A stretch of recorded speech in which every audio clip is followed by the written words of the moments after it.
ਤੇ ਭਗਤੀ ਕਿਸ ਤਰ੍ਹਾਂ ਦੀ ਚੀਜ਼ ਹੈ, ਜੀਵਨ ਦੀ ਸੱਚਾਈ ਕਿੱਦਾਂ ਦੀ ਚੀਜ਼ ਹੁੰਦੀ ਗੁਰਮੁਖੋ, ਕਿ ਜਿਸ ਤਰ੍ਹਾਂ ਖਿੜੇ ਹੋਏ ਫੁੱਲਾਂ ਦੇ ਉੱਤੇ ਭੌਰੇ ਆ ਕੇ ਟਹਿਕਦੇ ਨੇ, ਇਸ ਤਰ੍ਹਾਂ ਜਿਹੜੇ ਹਿਰਦੇ ਦੇ ਵਿੱਚ ਪਰਮਾਤਮਾ ਦਾ ਪਿਆਰ ਪੈਦਾ ਹੋ ਜਾਂਦਾ ਹੈ, ਜਿਹੜੇ ਜਗਿਆਸੂ ਰੂਪ ਭੌਰੇ ਹੁੰਦੇ ਨੇ ਉਹਦੇ ਕੋਲ ਆ ਕੇ ਉਹਦੀ ਸੰਗਤ ਤੋਂ ਲਾਹਾ ਲੈਂਦੇ ਨੇ। ਉਸ ਰੱਬ ਦੇ ਪਿਆਰੇ ਦਾ ਜੀਵਨ ਇਤਨਾ ਨਿਰਮਲ ਪਾਕ ਤੇ ਪਵਿੱਤਰ ਹੋ ਗਿਆ, ਸਭਨਾਂ ਨੂੰ ਪਿਆਰ ਵੰਡਣਾ ਹੀ ਉਹਨਾਂ ਦਾ ਕੰਮ ਸੀ। ਜਿੱਥੇ ਬਹੁਤ ਸਾਰੀਆਂ ਸੰਗਤਾਂ ਆਉਂਦੀਆਂ, ਇੱਕ ਨੌਜਵਾਨ ਉਹਨਾਂ ਗੁਰਮੁਖਾਂ ਦੇ ਕੋਲ ਆ ਕੇ ਬੈਠਦਾ, ਤੇ ਜਦੋਂ ਉਹਨਾਂ ਨੇ ਕੀਰਤਨ ਕਰਨਾ, ਪਰਮਾਤਮਾ ਦੇ ਘਰ ਦੀ ਵਾਰਤਾ ਕਰਨੀ, ਕਥਾ ਕਰਨੀ, ਬਾਕੀ ਸਾਰੀਆਂ ਸੰਗਤਾਂ ਨੇ ਬੜੇ ਆਰਾਮ ਦੇ ਨਾਲ ਟਿਕ ਕੇ ਇਕਾਗਰ ਚਿੱਤ ਹੋ ਕੇ ਸੁਣਨਾ, ਪਰ ਉਹਨੇ ਹਿੱਲੀ ਜੁਲੀ ਜਾਣਾ। ਇਹ ਚੰਚਲਤਾ ਹੁੰਦੀ ਹੈ ਨਾ ਮਨ ਦੀ ਗੁਰਮੁਖੋ, ਜਿੰਨਾ ਕਿਸੇ ਬੰਦੇ ਦਾ ਮਨ ਚੰਚਲ ਹੁੰਦਾ ਓਨਾ ਹੀ ਜ਼ਿਆਦਾ ਭੁੜਕਦਾ ਉਹ ਟਿਕ ਕੇ ਬੈਠ ਨਹੀਂ ਸਕਦਾ। ਮਹਾਂਪੁਰਖਾਂ ਨੇ ਦੇਖਿਆ ਕਿ ਸੁਣਦਾ ਜ਼ਰੂਰ ਹੈ, ਆਉਂਦਾ ਜ਼ਰੂਰ ਹੈ, ਪਰ ਇਹਦੇ ਮਨ ਵਿੱਚ ਜਿਹੜੀ ਚੰਚਲਤਾ ਹੈ ਨਾ ਉਹ ਬਹੁਤ ਹਾਵੀ ਹੋ ਚੁੱਕੀ ਹੈ। ਸਮਾਂ ਲੰਘਦਾ ਗਿਆ, ਕਈ ਦਿਨਾਂ ਤੋਂ ਬਾਅਦ ਇਹ ਮਹਾਂਪੁਰਖਾਂ ਨੂੰ ਕਹਿਣ ਲੱਗਾ, ਬਾਬਾ ਜੀ ਗੁਰਮੁਖ ਪਿਆਰਿਓ, ਹੁਣ ਮੈਂ ਕੁਝ ਦਿਨਾਂ ਵਾਸਤੇ ਸੰਗਤ ਵਿੱਚ ਹਾਜ਼ਰੀ ਨਹੀਂ ਭਰਨ ਆ ਸਕਦਾ। ਕਾਰਨ ਇਹ ਹੈ ਕਿ ਮੈਂ ਕਿਸੇ ਵੱਡੇ ਸ਼ਹਿਰ ਵਿੱਚ ਜਾਣਾ ਹੈ, ਮੈਨੂੰ ਕੋਈ ਕੰਮ ਹੈ ਜ਼ਰੂਰੀ। ਤੇ ਮਹਾਂਪੁਰਖਾਂ ਨੇ ਸੋਚਿਆ ਕਿ ਇਸ ਚੰਚਲ ਬਿਰਤੀ ਵਾਲੇ ਮਨੁੱਖ ਨੂੰ ਸਮਝਾਉਣ ਵਾਸਤੇ ਕੋਈ ਨਵੇਕਲਾ ਢੰਗ ਵਰਤਣਾ ਪੈਣਾ। ਉਹਨਾਂ ਨੇ ਕੀ ਕੀਤਾ, ਕਹਿਣ ਲੱਗੇ, ਸੱਜਣਾ ਜੇ ਤੂੰ ਕਿਸੇ ਦੂਰ ਸ਼ਹਿਰ ਜਾਣਾ ਨਾ, ਤੇ ਸਾਨੂੰ 3 ਚੀਜ਼ਾਂ ਦੀ ਲੋੜ ਹੈ, ਤੇ ਜੇ ਤੂੰ ਸਾਡੇ ਵਾਸਤੇ ਖੇਚਲ ਕਰ ਸਕਦਾ ਇਹ 3 ਚੀਜ਼ਾਂ ਸਾਨੂੰ ਲਿਆ ਕੇ ਦੇ ਦੇਵੇ। ਕਹਿਣ ਲੱਗਾ, ਬਾਬਾ ਜੀ ਦੱਸੋ, ਮੈਂ ਜ਼ਰੂਰ ਲੈ ਕੇ ਆਵਾਂਗਾ। ਮਹਾਂਪੁਰਖ ਕਹਿਣ ਲੱਗੇ, ਇਦਾਂ ਨਹੀਂ ਦੱਸਣਾ, ਕਾਗਜ਼ ਦੇ ਉੱਤੇ ਲਿਖ ਕੇ ਦਿੰਨੇ ਆ, ਕਿਤੇ ਤੂੰ ਭੁੱਲ ਨਾ ਜਾਈਂ। ਅੱਗੋਂ ਹੱਸ ਕੇ ਮੁਸਕਰਾ ਕੇ ਕਹਿੰਦਾ, ਬਾਬਾ ਜੀ 3 ਤੇ ਚੀਜ਼ਾਂ ਨੇ, ਕਿਹੜੀਆਂ? ਬਹੁਤੀਆਂ ਨੇ, ਮੈਂ ਨੌਜਵਾਨ ਆ, ਮੇਰੀ ਯਾਦ ਸ਼ਕਤੀ ਬੜੀ ਤੇਜ਼ ਹੈ, ਮੈਂ ਭੁੱਲਾਂਗਾ ਨਹੀਂ, ਮੈਂ ਜ਼ਰੂਰ ਲੈ ਕੇ ਆਵਾਂਗਾ। ਤੇ ਬਾਬਾ ਜੀ ਕਹਿਣ ਲੱਗੇ, ਸੱਜਣਾ ਤੇਰੇ ਭੁੱਲਣ ਭੁਲਾਉਣ ਦੀ ਕੀ ਗੱਲ ਹੈ, ਜਿਹੜੀਆਂ ਚੀਜ਼ਾਂ ਮੈਂ ਮੰਗਣੀਆਂ ਨੇ ਤੇ ਬੰਦਾ ਹਰ ਇੱਕ ਹੀ ਜਿਹੜਾ ਸੰਸਾਰ ਦੇ ਵਿੱਚ ਵਿਚਰਦਾ ਤਕਰੀਬਨ ਭੁੱਲਿਆ ਹੀ ਫਿਰਦਾ। ਸਾਰੀ ਸੰਗਤ ਬੋਲੋ ਸਤਨਾਮ ਸ੍ਰੀ ਵਾਹਿਗੁਰੂ। ਮਹਾਂਪੁਰਖਾਂ ਨੇ ਕਾਗਜ਼ ਦੇ ਉੱਤੇ ਲਿਖ ਦਿੱਤਾ, ਵਧੇ ਵਧੇ। ਦੂਸਰਾ ਲਿਖ ਦਿੱਤਾ, ਘਟੇ ਘਟੇ। ਤੇ ਤੀਜਾ ਲਿਖ ਦਿੱਤਾ, ਨਾ ਵਧੇ ਨਾ ਘਟੇ।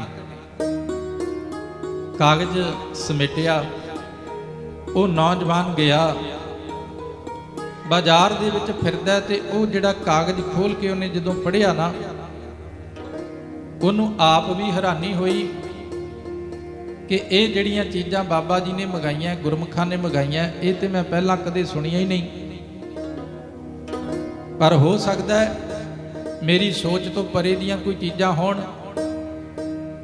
ਨਹੀਂ ਤੇ ਬੰਦਾ ਗੁਰਮੁਖੋ ਕਈ ਵਾਰੀ ਇਸ ਬਿਰਤੀ ਦਾ ਸ਼ਿਕਾਰ ਹੋ ਜਾਂਦਾ ਕਿ ਜਿੰਨਾ ਕੁ ਮੈਨੂੰ ਗਿਆਨ ਹੈ, ਜਿੰਨੀ ਕੁ ਮੇਰੀ ਨੌਲੇਜ ਹੈ, ਮੇਰੀ ਜਾਣਕਾਰੀ ਹੈ, ਇਸ ਤੋਂ ਪਰੇ ਕੁਝ ਨਹੀਂ ਹੈਗਾ। ਪਰ ਸਤਿਗੁਰੂ ਸੱਚੇ ਪਾਤਸ਼ਾਹ ਜੀ ਦੀ ਪਵਿੱਤਰ ਬਾਣੀ ਕਹਿੰਦੀ ਹੈ, ਪਿਆਰਿਆ ਤੇਰੀ ਸੋਚ ਉੱਥੇ ਤੱਕ ਨਹੀਂ ਪਹੁੰਚੀ, ਇਸ ਕਰਕੇ ਤੂੰ ਖੰਡਨ ਨਾ ਕਰਕੇ ਇਹ ਚੀਜ਼ਾਂ ਨਹੀਂ ਹੋ ਸਕਦੀਆਂ। ਤੇਰੀਆਂ ਅੱਖਾਂ ਬਹੁਤੀ ਦੂਰ ਤੱਕ ਨਹੀਂ ਦੇਖ ਸਕਦੀਆਂ, ਤੇਰਾ ਦਿਮਾਗ ਬਹੁਤੀ ਦੂਰ ਤੱਕ ਨਹੀਂ ਸੋਚ ਸਕਦਾ, ਪਰ ਉਸ ਕਰਤਾ ਪੁਰਖ ਵਾਹਿਗੁਰੂ ਨੇ ਜਿਹੜੀ ਸ੍ਰਿਸ਼ਟੀ ਦੀ ਸਾਜਣਾ ਕੀਤੀ ਹੈ, ਉਹ ਤੇਰੀਆਂ ਸੋਚਾਂ ਤੋਂ ਕਿਤੇ ਪਰੇ ਦੀ ਗੱਲ ਹੈ। ਇਹ ਦੁਨੀਆ ਕਿੰਨੀ ਕੁ ਸੂਖਸ਼ਮ ਹੈ, ਇਹਦੇ ਵਿੱਚ ਕਿੰਨਾ ਕੁਝ ਉਹ ਹੈ ਜਿਹੜਾ ਸਾਨੂੰ ਦਿਸਦਾ ਹੀ ਨਹੀਂ, ਅਣਦਿਸਦਾ ਹੈ। ਇਸ ਕਰਕੇ ਤੂੰ ਇਸ ਸੱਚਾਈ ਨੂੰ ਸਵੀਕਾਰ ਕਰਕੇ ਜਿਉਣਾ ਹੈ। ਉਹ ਦੁਕਾਨਾਂ ਤੇ ਫਿਰਦਾ ਰਿਹਾ, ਪਰ ਕਿਸੇ ਦੁਕਾਨਦਾਰ ਤੋਂ ਇਹ ਚੀਜ਼ਾਂ ਉਹਨੂੰ ਮਿਲੀਆਂ ਨਹੀਂ। ਜਦੋਂ ਵਾਪਸ ਮੁੜਿਆ ਆਉਂਦਾ ਸੀ ਨਾ, ਇੱਕ ਚੁਰਸਤੇ ਦੇ ਵਿੱਚ ਇੱਕ ਹੋਰ ਗੁਰਮੁਖ ਦਾ ਉਹਨੂੰ ਮਿਲਾਪ ਹੋ ਗਿਆ।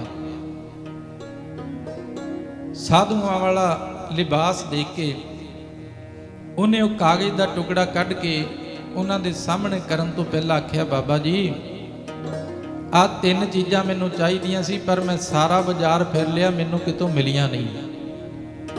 ਉਹ ਕਹਿੰਦੇ, ਲਿਆ ਗੁਰਮੁਖਾ ਦਿਖਾ ਕਿਹੜੀਆਂ ਚੀਜ਼ਾਂ। ਜਦੋਂ ਕਾਗਜ਼ ਖੋਲ ਕੇ ਦੇਖਿਆ, ਉਹਨਾਂ ਦੇ ਉੱਤੇ ਲਿਖਿਆ ਸੀ ਵਧੇ ਵਧੇ। ਦੂਜੀ ਚੀਜ਼ ਲਿਖੀ ਸੀ ਘਟੇ ਘਟੇ, ਤੇ ਤੀਜੀ ਲਿਖੀ ਹੋਈ ਸੀ ਨਾ ਵਧੇ ਨਾ ਘਟੇ। ਉਹ ਗੁਰਮੁਖ ਮੁਸਕਰਾ ਕੇ ਕਹਿਣ ਲੱਗੇ, ਸੱਜਣਾ ਲੱਗਦਾ ਕਿਸੇ ਸਾਡੇ ਵਰਗੇ ਨੇ ਲਿਖ ਕੇ ਦਿੱਤੀਆਂ ਹੋਣੀਆਂ। ਜਿੱਥੇ ਲਿਖਿਆ ਹੋਇਆ ਸੀ ਨਾ ਵਧੇ ਵਧੇ, ਕਲਮ ਫੜੀ ਉਹਨਾਂ ਗੁਰਮੁਖਾਂ ਨੇ, ਉਹਦੇ ਸਾਹਮਣੇ ਲਿਖ ਦਿੱਤਾ ਤ੍ਰਿਸ਼ਨਾ, ਜਿਹੜੀ ਸਦਾ ਵੱਧਦੀ ਹੀ ਰਹਿੰਦੀ ਹੈ, ਕਦੇ ਘਟਦੀ ਨਹੀਂ। ਜਿਹੜਾ ਬੰਦਾ ਲੱਖਾਂ ਰੁਪਈਆਂ ਦਾ ਮਾਲਕ ਬਣ ਜਾਂਦਾ, ਉਹਦੇ ਅੰਦਰ ਕਰੋੜਾਂ ਦੀ ਤ੍ਰਿਸ਼ਨਾ ਪੈਦਾ ਹੋ ਜਾਂਦੀ ਹੈ। ਜਦੋਂ ਕਰੋੜਾਂ ਨੂੰ ਕਮਾ ਲੈਂਦਾ ਹੈ, ਕਰੋੜਪਤੀ ਬਣ ਜਾਂਦਾ, ਤੇ ਫਿਰ ਅਰਬਾਂ ਪਤੀ ਬਣਨ ਦੀ ਉਹਦੇ ਅੰਦਰ ਇੱਛਾ ਪੈਦਾ ਹੋ ਜਾਂਦੀ ਹੈ। ਇਹ ਜਿਹੜੀ ਤ੍ਰਿਸ਼ਨਾ ਨਾ, ਇਹ ਪਦਾਰਥ ਨਾਲ ਕਦੇ ਨਹੀਂ ਬੁਝਦੀ। ਇਹਨੂੰ ਬੁਝਾਉਣ ਦਾ ਇੱਕੋ ਹੀ ਤਰੀਕਾ ਹੈ, ਜਿਨ੍ਹਾਂ ਭੇਟਿਆ ਮੇਰਾ ਪੂਰਾ ਸਤਿਗੁਰੂ ਤਿਨ ਹਰ ਨਾਮ ਦ੍ਰਿੜਾਵੈ ਰਾਮ ਰਾਜੇ, ਤਿਸ ਕੀ ਤ੍ਰਿਸ਼ਨਾ ਭੁੱਖ ਸਭ ਉਤਰੈ ਜੋ ਹਰ ਨਾਮ ਧਿਆਵੈ। ਸਾਰੀ ਸੰਗਤ ਬੋਲੋ ਸਤਨਾਮ ਸ੍ਰੀ ਵਾਹਿਗੁਰੂ। ਤ੍ਰਿਸ਼ਨਾ ਬੁਝੈ ਹਰ ਕੈ ਨਾਮ, ਮਹਾ ਸੰਤੋਖ ਹੋਵੈ ਗੁਰ ਬਚਨੀ, ਪ੍ਰਭ ਸਿਉ ਲਾਗੈ ਪੂਰਨ ਧਿਆਨ। ਪਰਮਾਤਮਾ ਦਾ ਨਾਮ ਸਿਮਰ ਕੇ ਤ੍ਰਿਸ਼ਨਾ ਬੁਝ ਸਕਦੀ ਹੈ, ਪਰ ਪਦਾਰਥਾਂ ਨਾਲ ਤ੍ਰਿਸ਼ਨਾ ਨਹੀਂ ਕਦੇ ਬੁਝਦੀ। ਜਿੰਨੀ ਪਦਾਰਥਵਾਦੀ ਦੌੜ ਅੱਜ ਦੇ ਸਮਾਜ ਵਿੱਚ ਲੱਗੀ ਹੋਈ ਹੈ ਨਾ ਗੁਰਮੁਖੋ, ਸਾਰੀ ਉਦਾਸੀ, ਸਾਰੀ ਚਿੰਤਾ, ਸਾਰੀਆਂ ਬਿਮਾਰੀਆਂ ਦਾ ਕਾਰਨ ਮੂਲ ਇਹੀ ਹੈ। ਮਹਾਂਪੁਰਖਾਂ ਨੇ ਲਿਖ ਦਿੱਤਾ, ਜਿੱਥੇ ਲਿਖਿਆ ਸੀ ਵਧੇ ਵਧੇ, ਉਹਦੇ ਸਾਹਮਣੇ ਲਿਖ ਦਿੱਤਾ ਤ੍ਰਿਸ਼ਨਾ, ਤੇ ਜਿੱਥੇ ਲਿਖਿਆ ਹੋਇਆ ਸੀ ਨਾ ਘਟੇ ਘਟੇ, ਉਹਦੇ ਸਾਹਮਣੇ ਮਹਾਂਪੁਰਖਾਂ ਨੇ ਲਿਖ ਦਿੱਤਾ ਜ਼ਿੰਦਗੀ, ਜੀਵਨ ਜੋ ਘਟਦਾ ਹੀ ਜਾ ਰਿਹਾ ਹੈ। ਘੜੀ ਘੜੀ ਕਰਕੇ, ਪਲ ਪਲ ਕਰਕੇ, ਛਿਨ ਛਿਨ ਕਰਕੇ ਜ਼ਿੰਦਗੀ ਘਟਦੀ ਜਾ ਰਹੀ ਹੈ, ਸੁੰਗੜਦੀ ਜਾ ਰਹੀ ਹੈ। ਆਪਾਂ ਭੁਲੇਖੇ ਵਿੱਚ ਆ ਕਿ ਸਾਡਾ ਬੱਚਾ ਵੱਡਾ ਹੋ ਰਿਹਾ ਹੈ, ਪਰ ਮਹਾਰਾਜ ਸੱਚੇ ਪਾਤਸ਼ਾਹ ਜੀ ਦੀ ਪਵਿੱਤਰ ਬਾਣੀ ਕਹਿੰਦੀ ਹੈ, ਜਨਨੀ ਜਾਣਤ ਸੁਤ ਵੱਡਾ ਹੋਤ ਹੈ, ਇਤਨਾ ਕਿ ਨਾ ਜਾਣੈ ਕਿ ਦਿਨ ਦਿਨ ਅਵਧ ਘਟਤ ਹੈ। ਬੰਦਾ ਸੋਚਦਾ ਅੱਜ ਮੇਰੇ ਬੱਚੇ ਦਾ 10ਵਾਂ ਜਨਮ ਦਿਨ ਹੈ, 11ਵਾਂ ਜਨਮ ਦਿਨ ਹੈ, 12ਵਾਂ ਜਨਮ ਦਿਨ ਹੈ, ਪਰ ਮਹਾਰਾਜ ਸੱਚੇ ਪਾਤਸ਼ਾਹ ਜੀ ਦੀ ਬਾਣੀ ਕਹਿੰਦੀ ਹੈ, ਤੈਨੂੰ ਪਤਾ 12 ਸਾਲ ਘਟ ਗਏ ਨੇ, ਇਹਦੇ ਵਧੇ ਨਹੀਂ। ਜਿੰਨੀ ਮੋਹਲਤ ਲੈ ਕੇ ਆਇਆ ਸੀ, ਉਹਦੇ ਵਿੱਚੋਂ ਸਮਾਂ ਇਹਨੇ ਖਰਚ ਕਰ ਲਿਆ। ਮਹਾਂਪੁਰਖਾਂ ਨੇ ਦੂਜੀ ਚੀਜ਼ ਦੇ ਸਾਹਮਣੇ ਲਿਖ ਦਿੱਤਾ ਜ਼ਿੰਦਗੀ, ਤੇ ਜਿੱਥੇ ਲਿਖਿਆ ਹੋਇਆ ਸੀ ਨਾ ਨਾ ਵਧੇ ਨਾ ਘਟੇ, ਉਹਦੇ ਸਾਹਮਣੇ ਉਹਨਾਂ ਨੇ ਲਿਖ ਦਿੱਤਾ ਸਵਾਸ। ਇਹ ਸਰੀਰ ਰੂਪੀ ਭਾਂਡੇ ਦੇ ਵਿੱਚ ਪਰਮਾਤਮਾ ਨੇ ਜਿੰਨੇ ਸਵਾਸ ਪਾ ਦਿੱਤੇ ਨੇ, ਭਾਵੇਂ ਆਪਾਂ ਕਰੋੜਾਂ ਰੁਪਈਆ ਖਰਚ ਕਰਕੇ ਸਵਾਸ ਮੁੱਲ ਲੈਣ ਦਾ ਯਤਨ ਕਰੀਏ, ਇੱਕ ਵੀ ਸਵਾਸ ਆਪਾਂ ਕਿਤੋਂ ਖਰੀਦ ਨਹੀਂ ਸਕਦੇ। ਇਸ ਕਰਕੇ ਸਤਿਗੁਰੂ ਸੱਚੇ ਪਾਤਸ਼ਾਹ ਜੀ ਦੀ ਬਾਣੀ ਕਹਿੰਦੀ ਹੈ, ਹਰ ਜਪਦਿਆਂ ਖਿਨ ਢਿੱਲ ਨਾ ਕੀਜਈ, ਮੇਰੀ ਜਿੰਦੜੀਏ ਮਤ ਇਹ ਜਾਪੈ ਕਿ ਸਾ ਆਵੈ ਕਿ ਨਾ ਆਵੈ ਰਾਮ। ਇਹ ਸਵਾਸਾਂ ਦੀ ਕਿਤਨੀ ਕੀਮਤ ਹੈ। ਪ੍ਰਮਾਤਮਾ ਦਾ ਨਾਮ ਜਪ ਕੇ ਇਹਨਾਂ ਸਵਾਸਾਂ ਨੂੰ ਸਫਲਾ ਕਰ, ਪਤਾ ਨਹੀਂ ਅਗਲਾ ਸਵਾਸ ਆਉਣਾ ਜਾਂ ਨਹੀਂ ਆਉਣਾ। ਅੱਜ ਆਰੰਭ ਦੇ ਵਿੱਚ ਸ਼ਬਦ ਪੜਿਆ ਗਿਆ ਸੀ, ਹਮ ਆਦਮੀ ਹਾਂ ਇੱਕ ਦਮੀ। ਇੱਕ ਦਮ ਦੇ ਆਦਮੀ ਆ ਆਪਾਂ। ਜਿਹੜਾ ਦਮ ਅੰਦਰ ਚਲਾ ਗਿਆ ਬਸ ਉਹੀ ਜ਼ਿੰਦਗੀ ਹੈ। ਜਿਹੜਾ ਬਾਹਰ ਆ ਗਿਆ ਉਹ ਤੇ ਇੱਕ ਛਾਲ ਹੈ, ਪਤਾ ਨਹੀਂ ਉਹਨੇ ਵਾਪਸ ਅੰਦਰ ਜਾਣਾ ਕਿ ਨਹੀਂ ਜਾਣਾ। ਹਮ ਆਦਮੀ ਹਾਂ ਇੱਕ ਦਮੀ, ਮੋਹਲਤ ਮੋਹਤ ਨਾ ਜਾਣਾ, ਨਾਨਕ ਬਿਨਵੈ ਤਿਸੈ ਸਰੇਵ ਹੋ ਜਾ ਕੇ ਜੀ ਪ੍ਰਾਣਾ।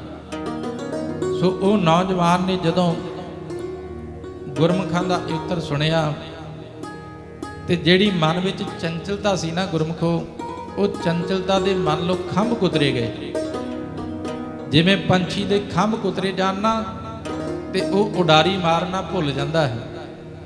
ਇਸੇ ਤਰ੍ਹਾਂ ਗੁਰਮੁਖੋ, ਜਿਹੜੇ ਗੁਰਮੁਖ ਨੇ ਨਾ, ਕਈ ਘੰਟੇ ਪਤਾ ਕਿਵੇਂ ਨਾਮ ਜਪਦੇ ਆ, ਉਹ ਨਿਤਨੇਮ ਕਿਵੇਂ ਕਰਦੇ ਆ, ਸਾਰਾ ਦਿਨ ਗੁਰੂ ਦੀ ਹਜ਼ੂਰੀ ਵਿੱਚ ਕਿਵੇਂ ਗੁਜ਼ਾਰ ਦਿੰਦੇ ਆ।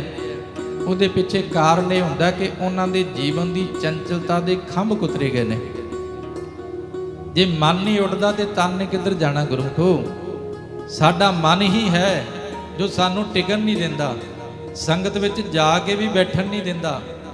ਪਤਾ ਨਹੀਂ ਕਿਹੜੇ ਸੋਚ ਦੇ ਮੰਡਲਾਂ ਦੇ ਵਿੱਚ ਆਪਾਂ ਗ੍ਰਸੇ ਰਹਿੰਦੇ ਆ।